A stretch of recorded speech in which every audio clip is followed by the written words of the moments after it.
रसूल कायनात ने फरमाया, रब करीम फरमाते हैं जब मेरा बंदा हाथ उठाता है ना तो मुझे हया आती है कि मैं खाली कैसे लौटा दूं इसके। इतने बड़े बादशाह की बारगाह में, ओ भाई लोगों से इज्जतें तलाश करते हो तो वो क्या तुम्हें इज्जत देंगे? वो तो कल अच्छा कहते हैं परसों बुरा कहने लग जाते हैं। न देखो दुनिया की तरफ, दुनिया रुला देती है। न राजी करो बंदों को, बंदे थका देते हैं।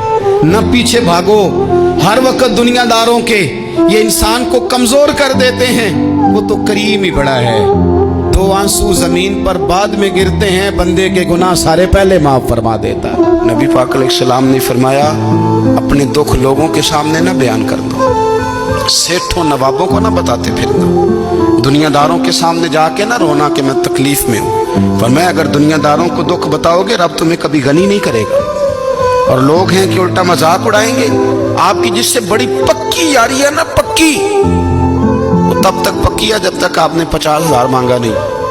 और जिस वक्त आपने कह दिया कि मैं मजबूर हूं मेरी मदद कर, तो फिर खत्म हो गई दोस्ती। लोगों की ताल्लुकात आपके साथ तब तक हैं जब तक आप उनसे कोई जरूरत वाबस्ता नहीं करते।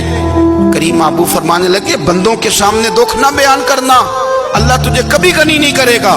तो अपने दुख अपने रब को बता, तू दुआएं मांग, तू उसकी बारगाह में हाजिर हो, तू उसके हुजूर अर्ज कर। फरमाया अपने दुख अपने रब को बता, वो जल्दी करे या देर से करे तुझे सारी दुनिया से बेनियाज कर देगा, तुझे किसी का मोहताज नहीं रहने देगा।